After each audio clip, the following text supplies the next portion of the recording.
क्या आपने कभी महसूस किया है कि अनजाने में की गई कोई गलती या कोई पुराना पछतावा आपके मन पर बोझ बनकर बैठा है? शास्त्रों के अनुसार ऐसे ही एक दिन का वर्णन है जिसके बारे में कहा जाता है कि उस दिन किया गया छोटा सा संकल्प आपके अपार पापों को धोकर आपको अक्षय पुण्य दिला सकता है।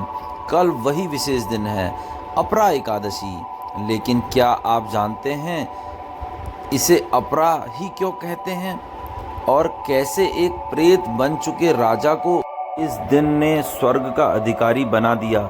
नमस्ते मित्रों, स्वागत है आपका हमारे YouTube चैनल सनातन मंत्र और भक्ति भजन में। मैं आपका दोस्त और आज हम बात करेंगे उस पावन पर्व की जो न केवल आपके भाग्य को बदल सकता है बल्कि आपको जीवन जीने की एक नई दृष्टि भी देगा।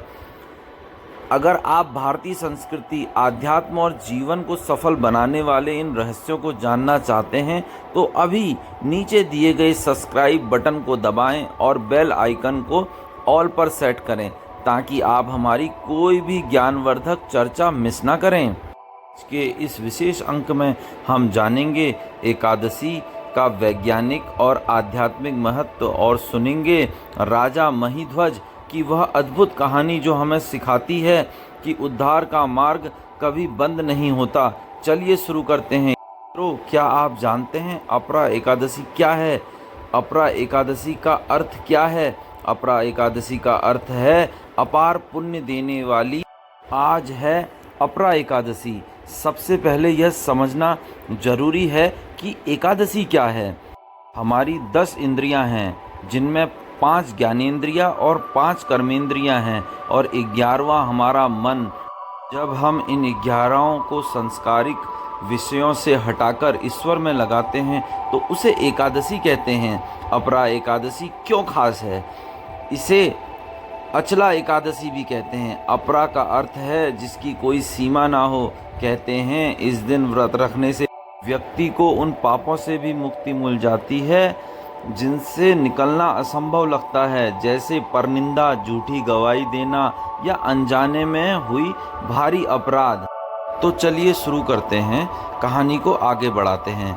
कहानी को आगे बढ़ाने से पहले मित्रों आपसे अनुरोध है कहानी के अंत तक बने रहिए और इस कहानी के अंत में हम जानेंगे कि एकादशी का वैज्ञानिक महत्व क्या है।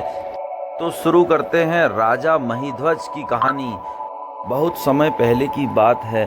महिध्वज नाम के एक धर्मात्मा राजा थे। वे प्रजापालक और दयालु थे, लेकिन उनका छोटा भाई वृषध्वज उनसे बहुत ही ईर्ष्या करता था। वृषध्वज क्रूर और अधर्मी था। फिर शुरू होता है एक षड्यंत्र। एक रात ईर्ष्या की आग में जलते हुए वृषध्वज ने अपने ही बड़े भाई राजा महिध्वज की हत्या कर दी और उनके शव को एक जंगली पीपल के पेड़ के नीचे गाड़ दिया। अकाल मृत्यु और अधर्म के कारण राजा महिध्वज की आत्मा प्रेत बनकर उस पीपल के पेड़ पर रहने लगी। वह प्रेत आने जाने वाले राहगीरों को परेशान करने लगा। फिर एक दिन धौम्य ऋषि का आगमन हुआ। एक दिन उस रास्ते में धौम्य ऋषि गुजर रहे थे। उन्होंने अपने तपोबल की शक्ति से उस प्रेत को देखा और उसके पिछले जन्म के बारे में जाना। ऋषि ने उस धर्मात्मा राजा की दुर्दशा देखकर दया आ गई। उन्होंने प्रेत को पेड़ के नीचे उतारा और उसे परलोक विद्या का उपदेश दिया। ऋषि ने सोचा इस राजा के पापों या उसके साथ हुए अन्याय का निवारण कैसे हो। तब ऋषि ने स्वयं राजा को एक निमित्त ज्येष्ठ मास के कृष्ण पक्ष की अपरा एकादशी का व्रत विधि विधान से किया। ऋषि ने व्रत का सारा पुण्य उस प्रेत यानी राजा को दान कर दिया। पुण्य मिलते ही राजा महिध्वज प्रेत योनि से मुक्त होकर दिव्य देह धारण कर लेते हैं और स्वर्गलोक की ओर प्रस्थान करते हैं। जाते समय उन्होंने ऋषि को दंडवत प्रणाम किया और कहा, हे मुनिवर, अपरा एकादशी के पुण्य ने मुझे नरक की यातनाओं से बचा लिया। इस कहानी का सार यही नहीं है कि केवल व्रत ले लिया। इसकी गहरी सीख है पाप से मुक्ति इंसान जाने अनजाने में कई गलतियां करता है। अपरा एकादशी हमें एक रीसेट बटन दबाने का मौका देती है ताकि हम अपनी गलतियों का प्रायश्चित कर सकें। ब्रह्म हत्या या निंदा से बचाव। शास्त्रों में लिखा है कि जो लोग दूसरे की बुराई करते हैं या झूठे शास्त्र पढ़ते हैं उन्हें अपरा एकादशी का व्रत जरूर करना चाहिए। इस दिन जल, अन्न और ज्ञान का दान अक्षय फल देता है। मित्रों, आज हम जानेंगे अपरा एकादशी के व्रत की विधि क्या है।